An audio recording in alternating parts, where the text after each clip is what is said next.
Welcome back to Unknown Stories of the Unkind World, where we bring forth the voices that the world tries to muffle through the media. In this episode, Sling Your Shot, we have with us today a 12-year-old boy from Afghanistan named Sohrab, who successfully saved himself and his father's best friend, Amir, from a member of the Taliban. It's that. It's the unknown. She is not an elite employee.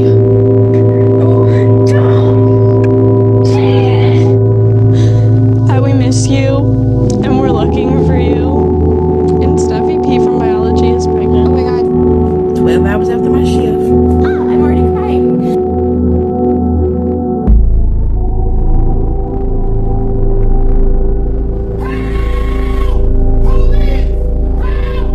Enough is enough! What have I done, y'all? Ask you how you are, and you just have to say that you're fine. Mommy, a girl behind you. I want it to end. Would you stand by and watch? Or would you say something? Now, many of us have seen the war in Afghanistan through media and news headlines, but it's clear the whole story is never being told for those on the outside, or even on the inside sometimes. You, however, have been living through this the most of your life, if I'm not mistaken.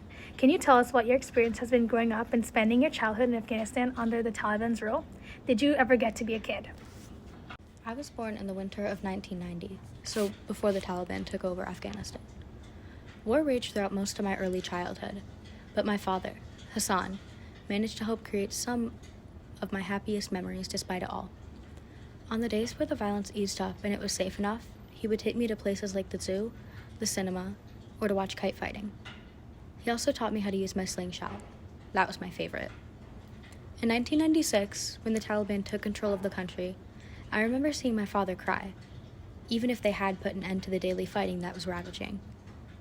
A few weeks later, the Taliban banned kite fighting, and little did I know that life would never be the same. When I was 8, the Taliban massacred all of the Hazaras in Mazar-i-Sharif.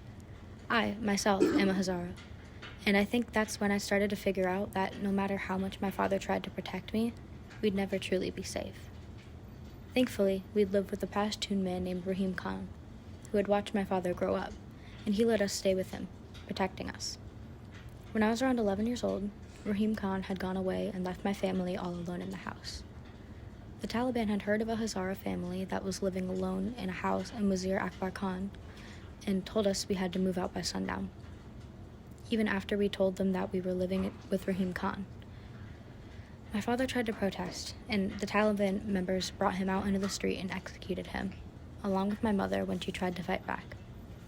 The members claimed it was self-defense, and life went on like normal. After your family was killed, what happened? Did someone take you in, or did anything else happen with the Taliban? I was sent to an orphanage in Khartoum, and at some point, I was bought by a Talib official, who I now know is named Asef. Living with Asef and the Taliban was an experience that no one should ever have to go through. I was purchased purely for their entertainment and pleasure, both visual and physical. This went on for months, until, of course, a man I learned was Amir came to get me. He and my father grew up together. Asef made a deal with Amir to fight, and the winner gets to take me. I watched as Asef beat Amir, screaming for them to stop, for him to give Amir some mercy.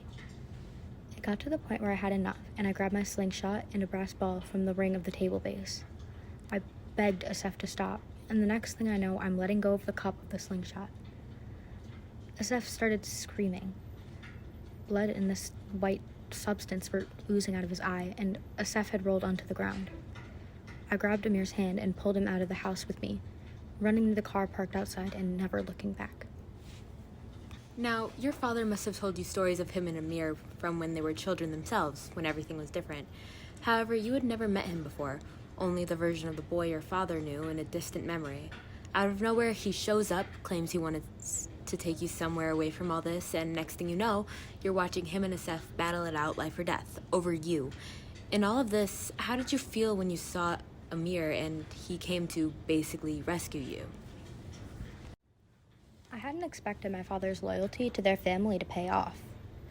I recall my father wearing black for 40 days when Baba died, and telling me stories about his upbringing with that family.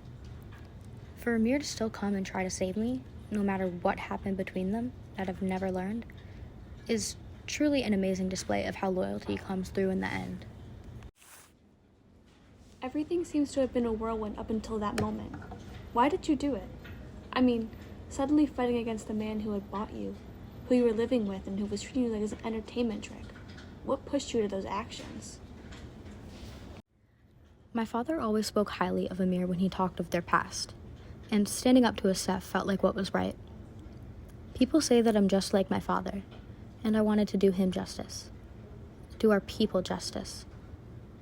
Being there, I felt humiliated, like the life I was supposed to live as a kid was gone. I needed to do something. I had to stop it, make things right. I needed to carry on my father's courage. Well, that's all we have time for on this episode of Unknown Stories of the Unkind World. Thank you, Sohrab, for joining us today and bringing your story into the light. And until next time, peace. Don't leave so soon. Don't leave so soon. How can I keep